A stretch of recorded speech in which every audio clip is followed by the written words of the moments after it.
Zillow's kind of turned into, I'll bring a little millennialism in. It's kind of turning into the Tinder of real estate. No, you didn't. Yeah. No, you didn't. Yeah. Okay. Where gotcha. it's like you're swiping Swipe through, left, swipe and right. you got to kind of be able to, make yourself stand out a little bit.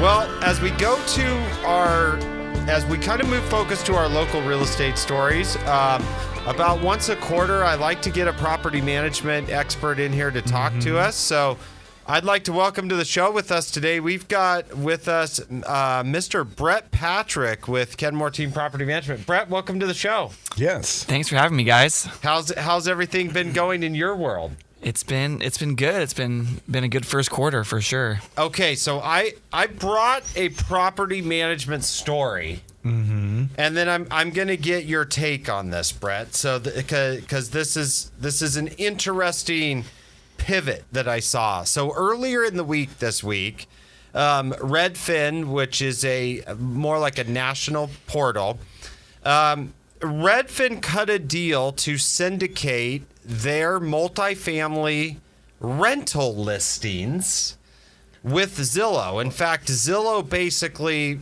in very simplistic terms, paid Redfin $100 million to have those listings on Zillow's site. Yes. Redfin then turns around, talk about increasing revenue, decreasing costs. Redfin turns around and announces layoffs of 450 employees. McKay, you saw the story. I did. Yeah, and so it's like, man, here's this asset sale that we have.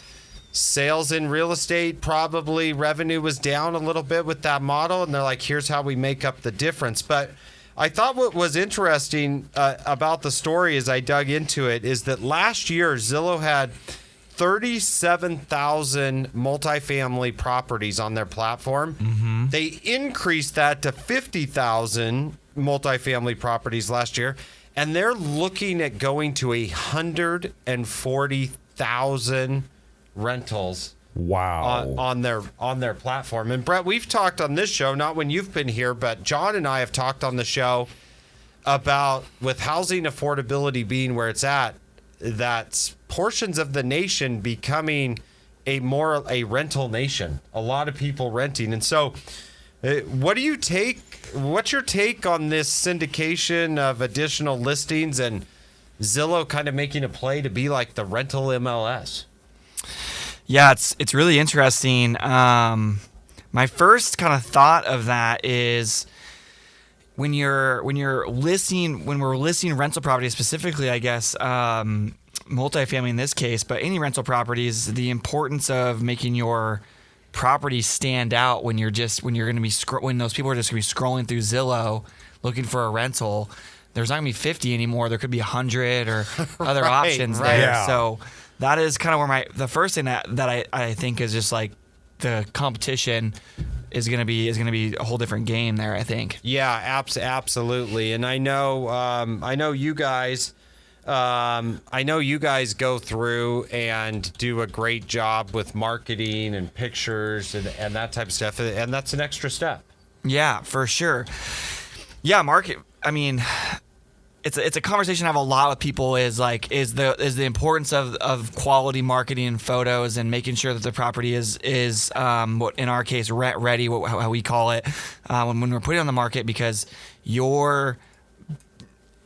Zillow's kind of turned into, I'll bring a little millennialism in. It's kind of turning into the Tinder of real estate. No, you didn't. Yeah. No, you didn't. Yeah. Okay. Where gotcha. it's like you're swiping Swipe through, left, swipe and right. you got to kind of be able to make yourself stand out a little bit. So Okay, gotcha. That's funny. I know, Ed. That's a really good point. This is why I love having guests on the show. That is not something I would have said, and so that's awesome. But if it's an apt description, it is. It is a very good description of that, and I like that a lot. And you're right. Is you have to stand out in those situations. And I know we're really adamant about, we have a certain checklist, like you mentioned, rent ready, and so you've got to have things fixed in the property. You've got to have the right smoke detector.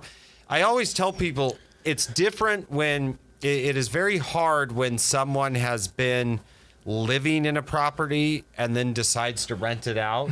That is sometimes where we get the most friction, because I can't tell you how many times, Brett's come to me and said, man, this owner doesn't want to fix A, B, and C, but it's on our checklist. And I'll say, well, why don't they want to fix it? And he said, well, I don't know. They just said that it was good enough for them when they lived there. Interesting. And it's a different perspective. Like, okay, it might have been good enough for you when you lived there, but now we have landlord tenant laws, and we have to have a certain number of smoke detectors, and we have to have a CO. You didn't have to have all of those things when it was just occupied yourself, and that can put you in hot water if you don't fix it. Yeah, correct. That is a conversation I have all the time, and it's a different. The landlord tenant relationship is different than when the owner living in the house there. So we're trying to make the reason we have those in place is we're trying to make that relationship, as like you had said, as frictionless as possible. Gotcha. Okay, Brett, I've got another question for you because I see a lot on the sales side. So somebody will call me and they'll say, Lance, I bought my house a year and a half ago or 2 years ago. I've got a temporary job relocation for 2 to 3 years. And so I'm going to move, but I think I'm going to come back to the Tri-Cities. So I bought my house a year and a half ago, but I want to rent it out now while I'm gone on this sabbatical. Oh. And so I'll say like, okay. And then I'll call Brett and I'll say like, Brett, here's somebody to talk to. Yeah, and my instant reaction is if you bought it in the last 2 years, I get a little bit of a pit in my stomach because I can almost put money on the conversation that we're gonna have. Well, just give me that conversation now. Yeah, it's gonna go something about like this. Brett, I have this property, so I look up the address, look at the old MLS listing or the old Zillow listing. I see that they bought it, 2023, end of 2022, and I'm like, it'll rent for $2,500. And they go, are you kidding me? My mortgage is $3,800. And I'm like, okay. that doesn't work. Right. I'm like, I don't know what to tell you. That is what it is. Gotcha. And so I reckon you're telling me this because they bought when mortgage rates were higher. Mm-hmm. So a year and a half, 2 years. So they bought when mortgage rates were higher. And so that purchase amount with a higher interest rate on the mortgage, the rent doesn't cover it. Yeah, the rent hasn't caught up to cover those mortgages. And I completely understand with those owners. I bought my house in August of 23. If I was to rent it today, my rent would barely cover half. Gotcha. So yeah, so in that situation, maybe about 60%. And so when people are looking at that, now they swap over to me on the sales side. And so this is what we talk about as a shifting market. Mm-hmm. And I got to tell you, a lot of agents in this real estate market up until a year ago, like they just haven't been in real estate long enough. They haven't even, they haven't even seen a market like this. They don't understand what to do. And so they move over to the sales side. And they're like, well, I know lots of people over the last 5 years that bought a house and then 2 years later sold it. It's the same thing for me on the sales side, because when people have only owned the house for a year and a half, you're going to have some transactional costs. You're going to have a listing commission that you negotiate. You're going to have title and escrow fees. To flood certification fees. You're going to have, the buyer's going to have an appraisal. So don't forget about that pesky excise tax. Excise tax. Everyone forgets about the excise tax as well. And so excise tax running between 1.53 and 1.78%. If your segment of the market only appreciated 2%, it takes 1 year just to cover excise tax. And so in that situation, you're eating into some of that equity that these people might have put down. And I like what you said. Rental is tough, but what you're saying is if they financed probably less than 20, if they financed, less than 80% or around that, it's not going to cover the mortgage payments. So they're going to be feeding it each month. Correct. Yeah. The other thing that I find in that situation is when someone's feeding a rental property like that, how do they feel about HVACs going out and issues at the house? Well, they don't love it. So yeah, no, that makes our conversations harder with repairs for sure. When an owner is already is paying $500, $1,000 of the expenses, when those HVAC costs, even smaller costs than that, they're really nitpicky, and it makes our job harder to manage because we have tenants that live in a property, they pay rent, there's landlord-tenant law, these things have to get fixed, and then the owner is in a pinch. Yep. And so because they're already running at a deficit, and so it's tough. It makes that conversation really hard. So yeah, so that market has definitely shifted in that area, and those are some really, really good numbers. And we've been talking about the same thing on the sales side. So be careful. What I call it an accidental landlord. I just say be careful when you become an accidental landlord. Where to make sure you have enough reserves to handle that, so you could fix a major repair like that, to make sure that you have the ability to feed that if you're negative cash flow for the number of months that you're going to be gone. Now, for some people, it works out fantastic, and usually when they're in a better equity position.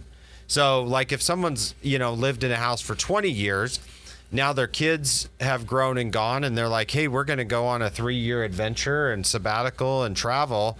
Now they have equity in that house. Those payments do cover it. And that's a really, really good fit for property management. Yeah, I love when I look up when they bought it and it says 2017. Yeah, right. Even 2017. Like you act like that's a long time ago. It's because you're young. It's like, not. And so like you're young, and so you think that was a long time ago. I'm like, oh, that was just a few years ago. But you're right. If you bought in 2017, you're like, oh, this is a great rental. Yeah. Yeah. No, for sure. Talk to me a little bit about pricing with rentals and how you go about that. I know you have a huge portfolio that you extract data out of, but yeah, talk to me about what the market looks like, what you've been seeing in Tri-Cities, and then how you go about pricing a rental versus a sale. Yeah, so like you had mentioned, we have a large portfolio, so I have exact data that I can pull from properties that I'm very familiar with to be able to use as comparables for rental pricing. So I start there is like, what have I rented in the last 3 to 6 months that's near that property, just like you kind of would with a sales price or for a sales price. And so that's how I start and determine a rental price. And there's certain properties that I don't even have to look. If you're in East or West Pasco, Ajo 1382, I can tell you within $100 how much the thing's going to rent for. Yes. Yes. So I also know you do a lot. Is it Coldwater Creek out there in Kennewick? Clearwater Creek. Yeah. Yes, if you're Clearwater Creek, right by the office off of Steptoe. That's one of our favorite neighborhoods. We have 12. I think we have 12 in there. I'll have to go back and double check, but it's about 12 rentals in that neighborhood. Again, if you tell me the square footage of that property and how many bedrooms, baths, I don't even got to look at it. I can tell you how much it rents for. Well, that's nice, and that experience is great. I mean, sometimes people will hear me on the radio and they'll be like, "Oh, I'll call Lance and check," which is great. I love that as a first call. And then my second sentence is usually like, "Let me check with Brett, and then I'll get back to you." Yeah. And so so you have a lot of boots on the ground experience for that with pricing. Yeah, you could say that. And then what about like where we're at today versus where we were a year ago? Like what's your general take on what's going on with rental prices? Yeah, so our average days on market hovers around 28 days to rent. And that'll fluctuate quarterly, a couple days, 1 or 2 days. And so if you go back to 2020, our average days was around like 10 to 15 days. Okay, gotcha. So it has, it's quote unquote maybe doubled, but it's still just under a month. So there's not a ton of doom and gloom there. We've just noticed that things like price, which location and condition matter way more today than they did 4 years ago. And you probably said the exact same thing about sales price. Yeah, and a lot of it's driven by the inventory too, because Correct. now your house that you're managing for a landlord, I mean, like it's not rocket science. Like I drive by, Road 100 and I see these beautiful new apartment buildings with all these amenities, and Yep. like that's the type of condition you're probably getting compared to. Correct. Yeah, it's like, okay, I could go rent a house where I have to do yard work and I have to pay all the utilities, which in an apartment complex you might only pay electricity, and it doesn't have a pool, and it's 2003 built or whatever. If you're in East Pas or West Pasco, then an Ajo in 2005. Like Yep. you're gonna be compared to the GOAT, like the apartment complex called the GOAT. Yep. Off of Burns Road.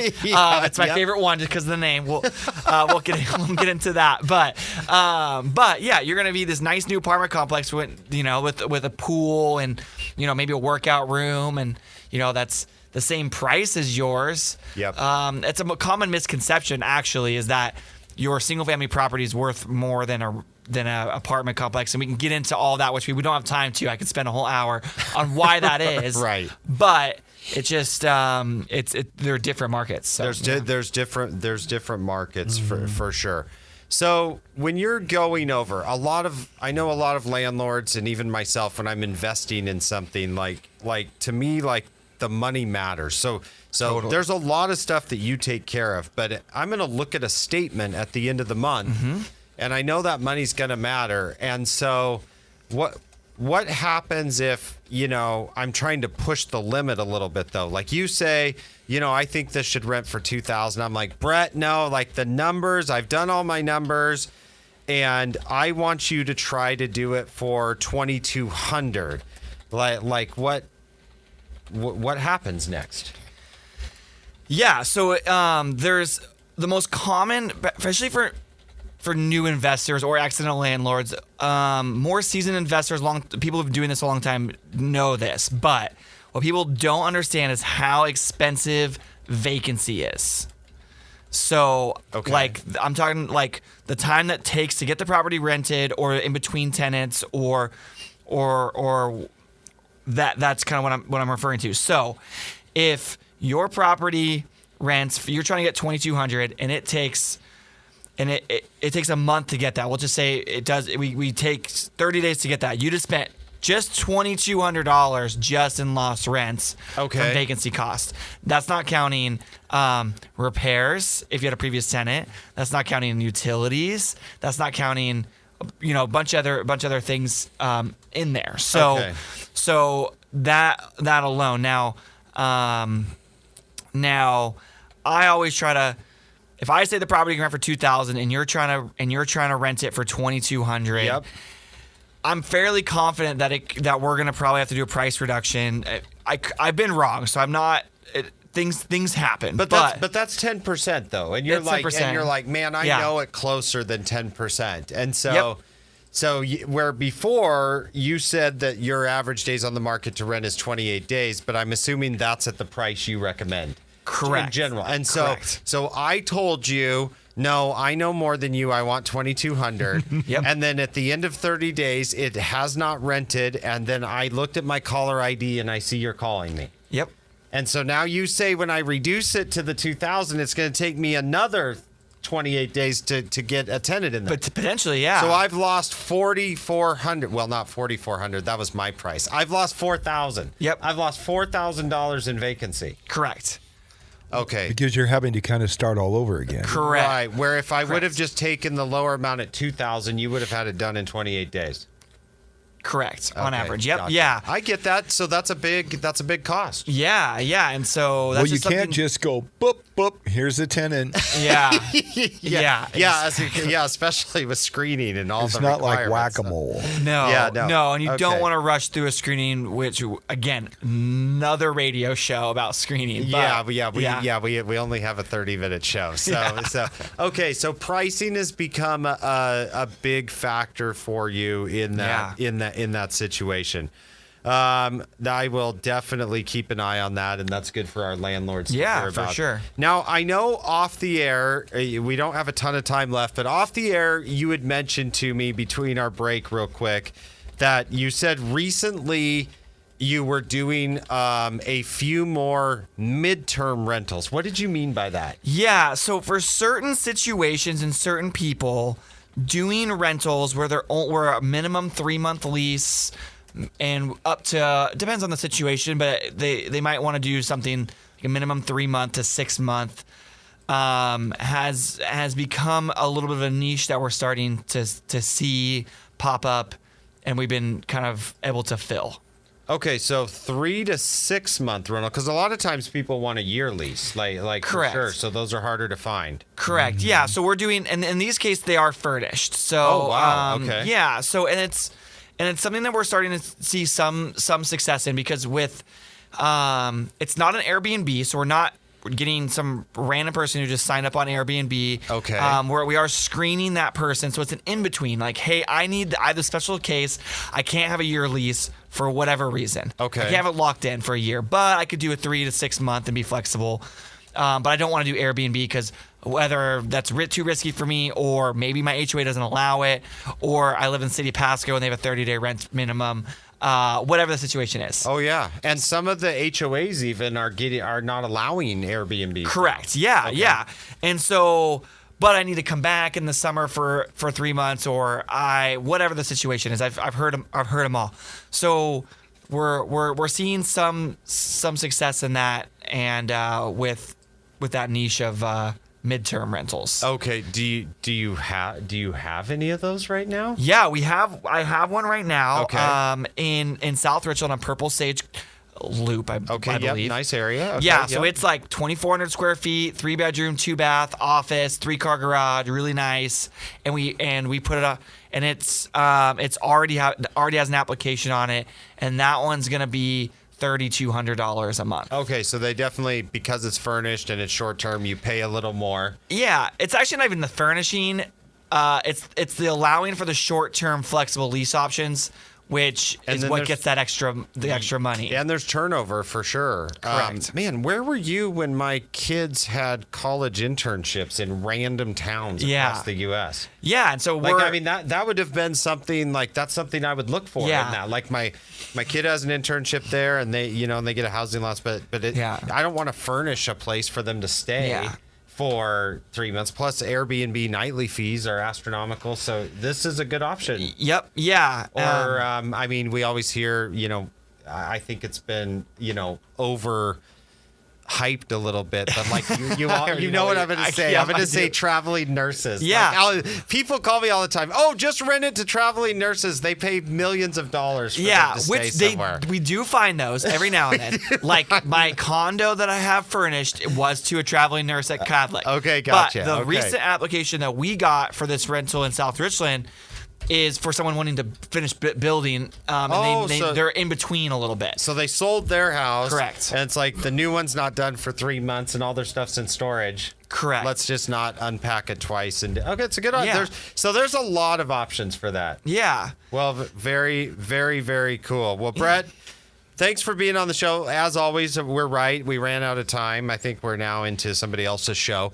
And so we're gonna thank you for coming in and talking. We'll have to get you back next quarter with all of some of these other topics that you talked about. If anybody has any questions for property management, or have considered using a property manager, go to kenmoreteam.com. Just shoot me a contact message, and I'll get you straight over to Brett on that. And as always, hopefully with melted, no snow anywhere, we will be right back here next week talking about real estate.